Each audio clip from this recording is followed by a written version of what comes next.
Салам достор, назарыңыздарда Аралаш медиа. Бүгүн сиздерге сураныштар боюнча Анна деп аталган кызыктуу тасманы кыскача баяндап бермекчимин. Эскерте кетчү нерсе достор, биздин көпчүлүк көрүүчүлөрүбүз каналга катталбастан көрүшөт экен. Кыргыз тилдүү контенттердин өнүгүшүнө салым кошуп, бизге катталып кетүүңүздөрдү суранабыз. Сиз үчүн 1 секунд болсо биз үчүн эмгекти талап кылат. Анда эмесе достор, видеону аягына чейин көрүүгө даяр болуп калсаңыздар. Биз баштадык. 1985 Москва. Васильев башчылык кылган мамлекеттик коопсуздук комитетинин агенттери, кыскача айтканда КГБнын агенттери, ЦРУ агенттеринин аркасынан чалгындап тазалоо иштерин жүргүзүп жатышат. Алар ЦРУнун бир канча тыңчыларын кармагандан кийин дароо эле башка тыңчыларга билдирүү жөнөтүп жиберишти. ЦРУнун тыңчысы Миллер аларга келген үкөктү ачып жатып, ичиндеги тыңчы кыздын кесилген башын көрүп, жүрөгү деле түшүп калды окшойт. Ал эми андай үкөктөн аларга бир канчасы келип, демек КГБнын адамдары ЦРУ тыңчыларынын баштарын кесип жөнөтүп жибергенин түшүнөбүз. Бул окуядан кийин 5 жыл өтүп, 1990-жылга келебиз. Унаадан түшкөн адам базар кыдырып жүрүп, Анна аттуу бир кыз менен таанышып калат. Ал адам Аннанын чырайлуу жүзүн көрүп, Париждеги моделдик агенттикке жумушка сунуштайт. Аннага берилген шарттар жаккандыктан дароо эле макул болуп, Парижге да учуп барды. Ошентип Анна Парижде ийгиликтүү карьерасын баштап, ал жердеги бир топ адамдар менен тааныш да болуп калды. Анан да ал жерде кандай гана кыйынчылык болбосун чыдап, кесиптештери менен да тез эле аралашып кетти. Күндөрдүн биринде кечээде кесиптештери аны бай мекендеши Алек менен тааныштырып коюшат. Бат эле экөөнүн ортосунда мамиле пайда болуп, бирок Анна Алектин мыйзамсыз иштери жөнүндө билгенден кийин а дегенче болбой эле Батиринде тапанча менен атып өлтүрүп салды. Биз мындан кийин Аннанын 3 жыл мурунку абалын көрөбүз. Ал бир кездерде такыр эле көчөдө калып, азыркы учурда наркоман жигити менен жашайт экен. Ар кандай себептерден улам Анна өзү дагы наркотиктерге бериле баштап, ушундай абалдан чыгып жашоосун өзгөртүүнү каалап, советтик аскер деңиз флотунун катарына кирүүнү чечет.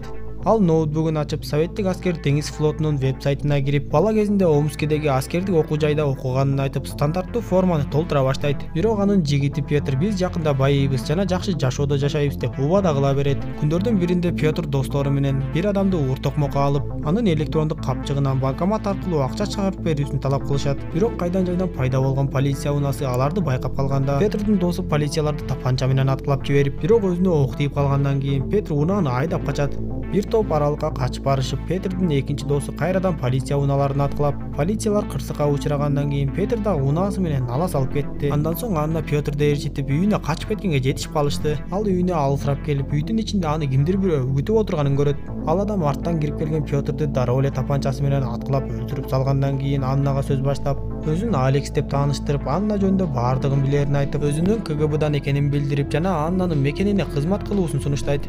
Анна болсо эгер ал сунуштан баш тартса, аны өлүм күтүп турганын айкын билип, дароо эле өз тамырын өзү кесип салды. Алекс болсо Аннадан өз жанын кыйбоосун суранып, жашоо белек экендигин жана аны баалаш керек экендигин айтып, акыры Анна ага макул болду окшойт. Кийинки көрүнүштө кайрадан азыркы учурга кайтып, бул кезде ЦРУнун тыңчысы Миллер Аннадан сурак алып жатканын көрөбүз. Ал Аннаны Алек Филенконун Батиринде өлтүрүлүшү боюнча шектүү катары суракка алып, бирок Анна баардык сөздөрдү четке кагып, бул жерде аз айлыкка эптеп жашап жүргөнүн айтты. Миллер ага бир нече суроолорду бергенден кийин Аннаны бошотуп жиберди. Кийинки көрүнүштө биз кайрадан Аннанын мурдагы жашоосуна кайтып, бул кезде Алекс Аннаны КГБнын инструктору болгон Ольгага алып келип, Аннанын атасы офицер болгонун айтып, жана Анна биздин баардык талаптарга жооп берет. Ошондуктан биз аны КГБга тыңчы кылып алышыбыз керек десе, Ольга Аннага анча ишене бербей, биз бул кызга бир тапшырма берип көрөлү. Эгер берилген убакыттын ичинде тапшырманы аткара албаса, анда бул кызды өлтүрүп сал деп Алекске тапшырды. Ошентип Аннага тапшырма берилип, колуна тапанча карматып, сүрөттөгү адамды ресторандын ичинен таап, өлтүрүүгө буйрук берилди. Ичкерге кирип барган Анна 4 жактан сүрөттөгү адамды таап, ошол жерден эле тапанчасын алып чыгып, ал адамды атып салмакчы болуп, бирок тапанчасы октолбогон болуп чыкты.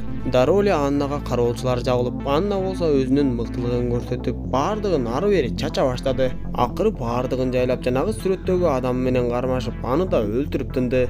Тапшырма боюнча ал адамдын чөнтөк телефонун алгандан кийин сыртка чыгып, бирок берилген убакыт бүтүп калгандыктан Алекс менен Ольга ал жактан кетип калышты. Бирок убакыттын кечтигине карабай Анна Ольгага чөнтөк телефонду алып келип берип, тапанчанын октолуу эмес экендигин айтканда, Ольга Аннага эгер КГБнын тыңчысы болгоң келсе, баардыгына даяр болушуң керек. Тапанчаны октоп коюу сенин милдетиң болчу десе, Анна катасын мойнуна алып, экинчи мындай кайталанбаарын айтты. Ошентип Ольга Аннаны кабыл алып, ага турак жай жана башка шарттарын түзүп берип, кийинки тапшырмага даярдана башташты. Көрсө Аннанын Москвада жүрүп Париждеги моделдик агенттикке орношуп калышы да бекеринен эмес экен. Ал жактан Анна Олег Филенко менен таанышып, жакындашып, аны батиринде өлтүргөндөн кийин кароолчусун дагы өлтүрүп, керектүү маалыматтарды алып имараттан чыгып кеткен. Ал эми КГБнын адамдары ошол учурда имараттагы бардык видео көзөмөл байланыштарын өчүрүп салышкан. Эми Ольга Аннаны КГБнын жетекчиси болгон Васильевке алып келип тааныштырып, Аннанын бардык тарабынан төпкелген тыңчы болорун айтканда, Васильев Аннаны карап, бул кыздын ата-энеси өлүп калыптыр. Анан да эч кандай жакындары жок экен. Бул бизди жөн эле сатып коюшу мүмкүн десе, Алекс менен Ольга Аннанын ишенимдүү экенин айтышты. Анан да Анна Алекстин айтуусу боюнча мен силерге 5 жыл иштеп берем, андан кийин мени бошотосуңарбы деп сураса, Васильев дароо Аннага тапанчасын такап коркутуп, КГБга кошулган адам эч качан чыга албайт. Эгер чыгам десең дароо эле өз ажалыңды табасың деп айтып, анан да Аннага дагы бир жолу бар экендигин эскертип, эгер мени менен шахмат ойноп, мени утуп кетсең гана КГБдан чыгышың мүмкүн деп айтып, дароо эле шахмат ойноого чакырды. Анна болсо кичинесинен тарта эле шахматты эң жакшы ойноп, бирок бул жолу Васильев менен ойноодон баш тартты. Анна Парижге кайтып, моделдик агенттиктеги ишин улантты. Күндөр уланып, ага кезектеги тапшырма берилип, Анна дагы башка адамга айланып тапшырманы аткарууга жөнөдү. Ольга Аннаны ар тарабынан видео көзөмөл менен карап турат. Анна жолугушчу адамдын бөлмөсүнө кирип келип, берилген убакыттан 10 мүнөттөй кечигип чыкты.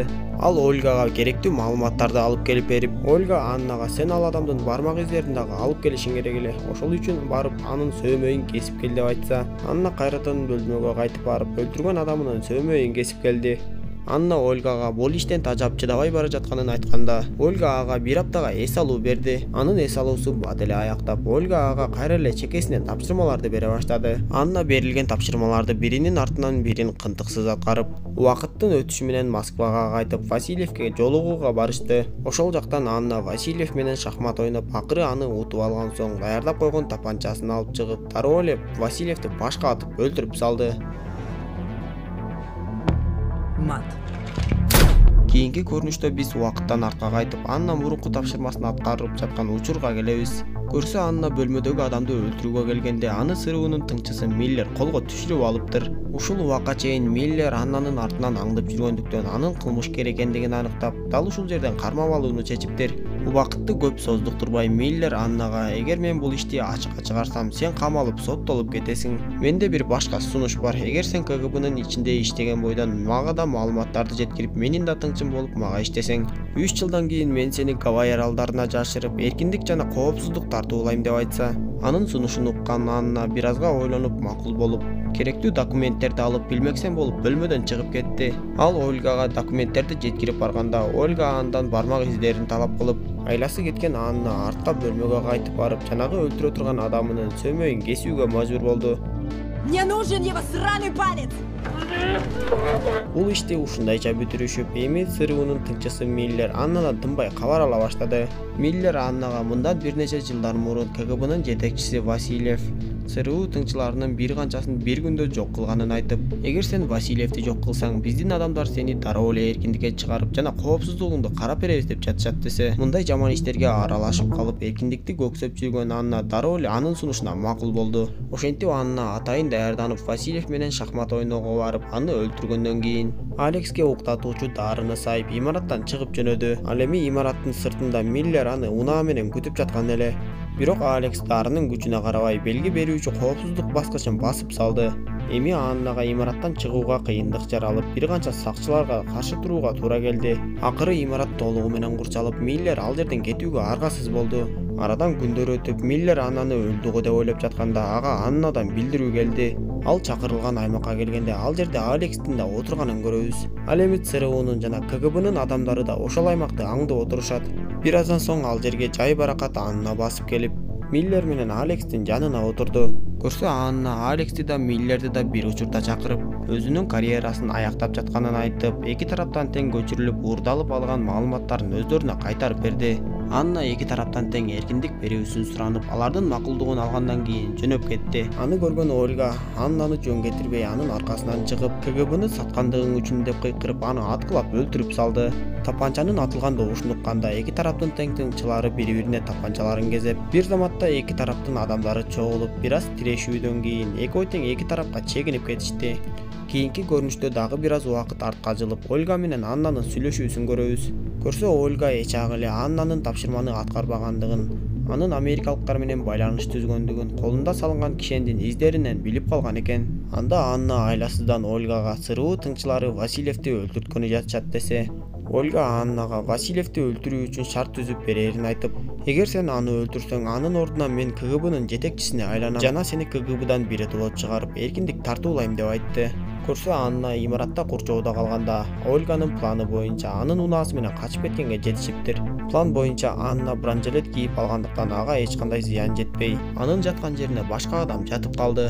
Полициялар келип өлүктү алып кетип жатышат. Алекс дагы Миллер дагы өлүктүн Анна же ал эмес экендигин аныктай албай калышты. Бул кезде Анна бронжилетин чечип кийимин өзгөртүп биротоло эркиндикке жөнөп баратат.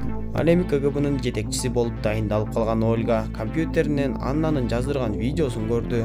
Ал жакта Анна Ольгага кайрылып, менин өздүктөрүмдүн баардыгын КГБнын базасынан өчүрүп сал. Эгер андай кылбай турган болсоң, мен биздин унаада отуруп сүйлөшкөн сөздөрдүн баардыгын жаздырып алгам. Ал нерсе коомчулукка ачыкка чыгып кетпесин десең, менин өздүктөрүмдү өчүр деп талап кылды. Аны көргөн Ольга Аннанын ушунчалык акылына таң калып, анын өздүктөрүн өчүрүүгө мажбур болду.